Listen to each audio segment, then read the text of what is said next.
Assalamualaikum warahmatullahi wabarakatuh. Selamat pagi anak-anakku sekalian.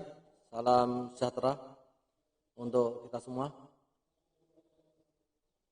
Setelah beberapa hari kita libur atau tidak mengikuti proses pendampingan, maka pada hari ini khususnya kelas 12 IPA akan Bapak sajikan materi-materi berikutnya, yaitu yang berkaitan dengan genetika, yaitu tentang hukum pewarisan sifat.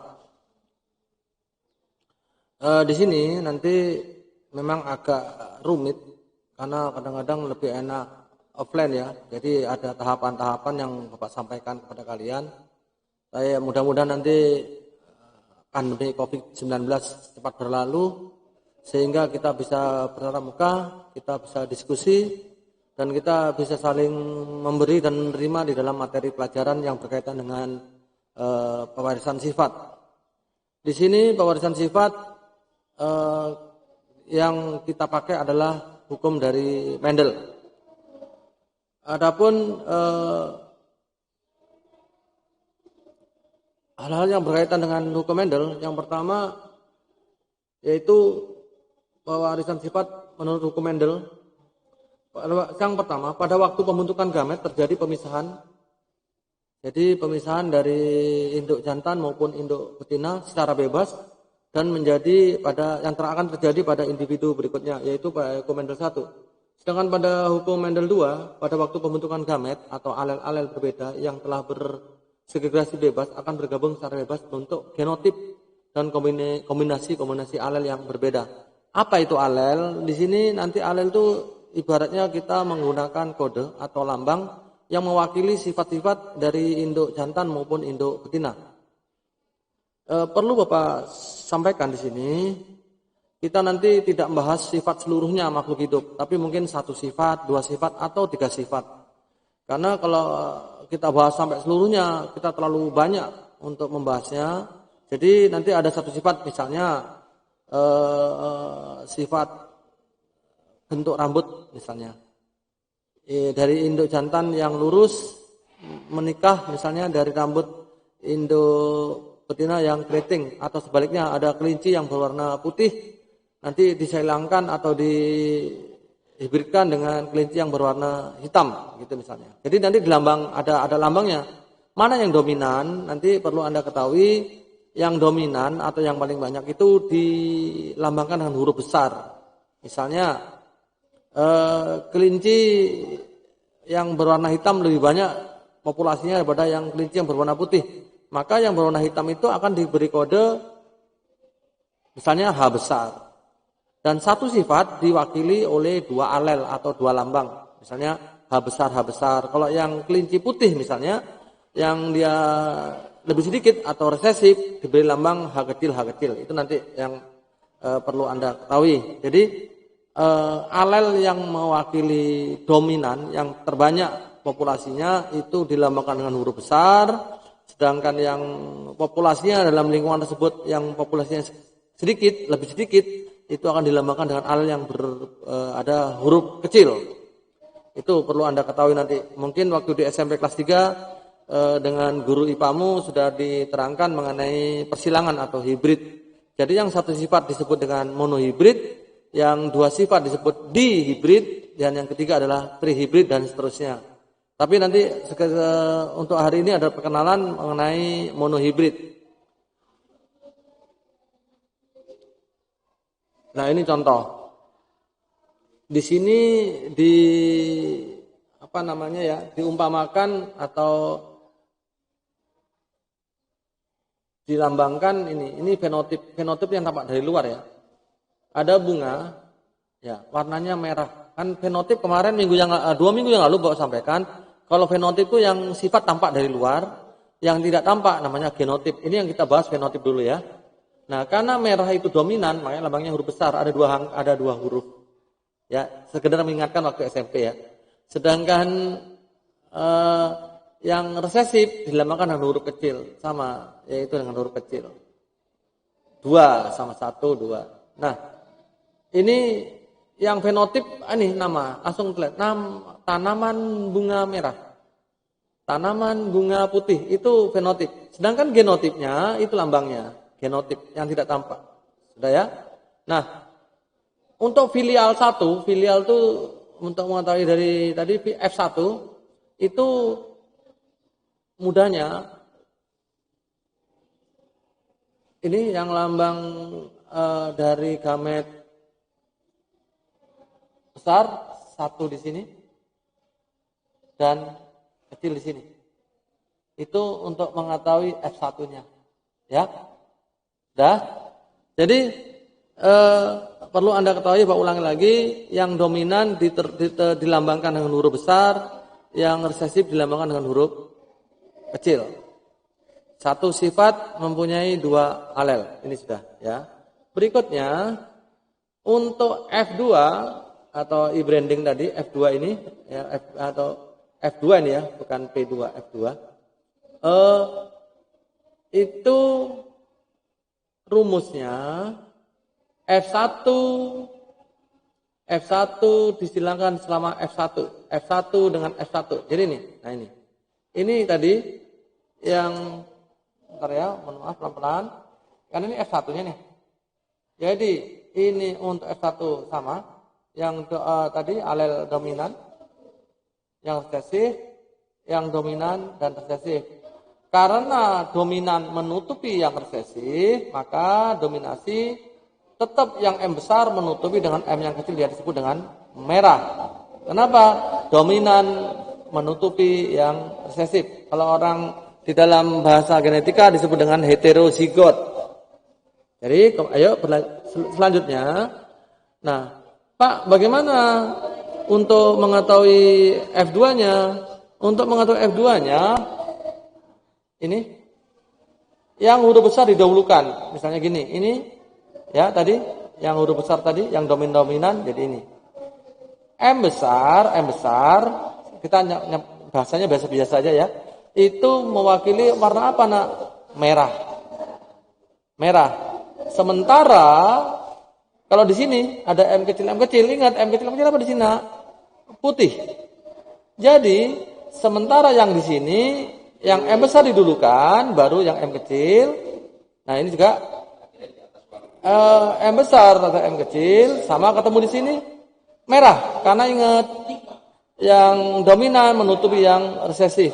Nah, sehingga ketemu sekarang kalau ukuran fenotip ya, berapa yang merah? Fenotip, kita nggak bicarakan genotip. Berapa yang warna merah? Ada 3. Mana aja, Pak? Ini 1 merah juga, merah. Sedangkan yang putih 1. Jadi untuk mengetahui fenotip itu 3:1.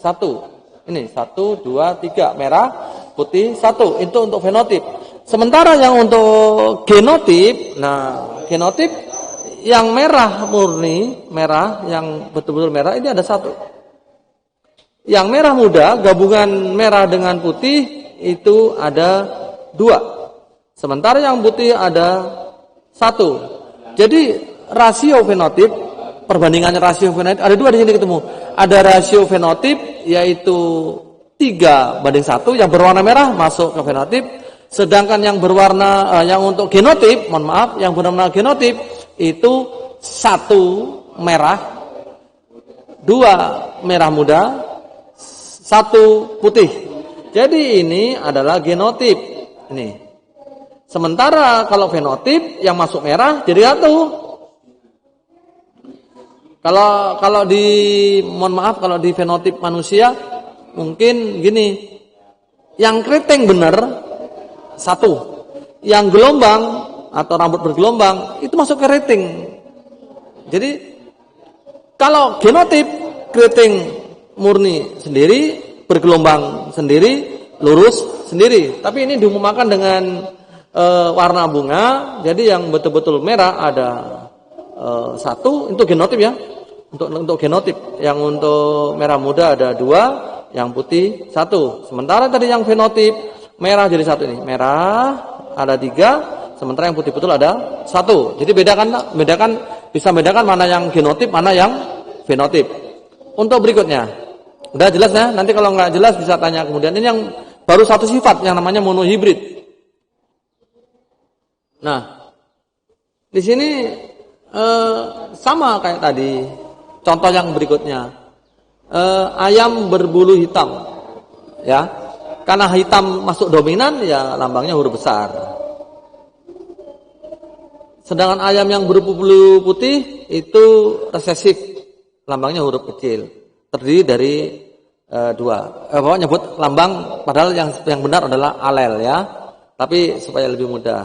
Akhirnya mengetahui F1.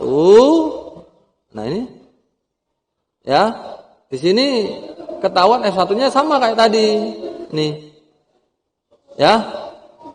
Ini tadi dominan diambil dari sini, yang resesif dari bulu yang putih. Sama tadi untuk P2 atau F2-nya disilangkan. Ingat, ya ini sama. Jadi yang F2 tadi rumusnya F1 kali F1 atau sama dengan F1. Pertemuan pertama tadi ini sama, ya. Sudah. Hasil persilangannya kayak tadi. Ya, ini yang dominan ketemu dominan. Tadi ini sama. Ingat huruf besar didahulukan. Misalnya ini. Nah, ketemu ini. Yang ini B besar ketemu ditulis duluan baru B kecil. Dan berikutnya. Untuk fenotip ini ya yang hitam berapa fenotip? 3. 1, 2, 3. Untuk fenotip. Tapi untuk genotip dipisah sendiri. Ya ini, yang berbulu hitam ini. Yang berbulu apa ada? Nah, orang nyebut itu apa ya? Abu-abu ya. Kalau di sini ada disebut dengan bulu Andalusia, itu ada 2 dan yang berbulu putih murni adalah 1. Itu untuk genotip. Dan itu berlangsung dan berlaku untuk 2 sifat beda. Di hibrid misalnya. Nanti Anda coba Bapak akan memberi soal monohibrid dulu. Dan untuk di hibrid nanti akan Bapak berikan juga. Sebentar ya. Kayak ini. Nah, ini sifat-sifat atau alel dari makhluk hidup ada berbeda-beda. Misalnya ada yang bulu hitam hanya mempunyai 1 sifat alel hitam. Tapi ada juga yang mempunyai alel lebih dari 1. Suatu misal begini. Ini contoh ada kelinci berwarna abu-abu tua. Dia alelnya tidak 1, 3 ini. Abu-abu tua dilambangkan dengan huruf besar ini karena dominan ya angkanya ya. Ini C besar.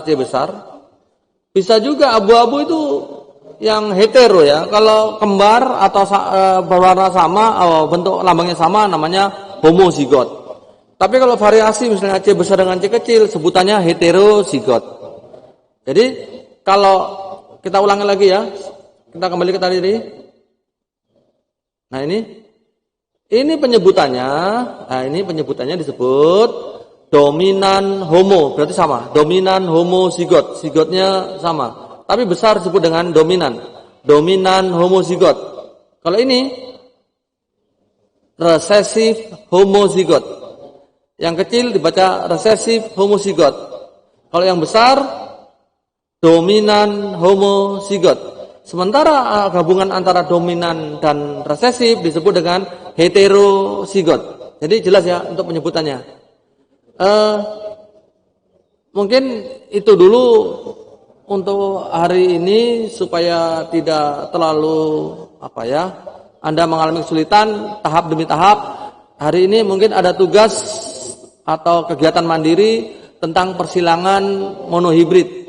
Bisa nanti Anda buka buku-buku SMP kelas 3 atau kelas 9 nanti Anda pelajari di sini monohibrid dan tolong pelajari juga tentang dihibrid. Nanti tugas siang insyaallah habis zuhur akan Bapak posting soal monohibrid dan dihibrid. Anda cuma menentukan rasionya saja, rasio fenotip maupun rasio genotipnya. Mungkin itu yang ingin Bapak sampaikan. Insyaallah minggu depan semoga kita selalu sehat. kita akan bahas mengenai trihibrid yang berkaitan dengan hukum Mendel dan nanti berlanjut sampai penyimpangan hukum Mendel. Itu aja yang ingin Bapak sampaikan. Mudah-mudahan Anda mengerti, dan nanti kalau misalnya kurang mengerti bisa kok Anda buka di Google atau di YouTube. Kurang lebihnya mohon maaf. Sekali lagi pesan Bapak sekaligus pesan Mama atau pesan Ibu, selalu pakai masker, jaga jarak, dan yang sering terdengar cuci tangan minimal 20 menit pakai pembersih anti kuman. Mungkin sampai di sini saya ucapkan terima kasih. Assalamualaikum warahmatullahi wabarakatuh dan selamat siang.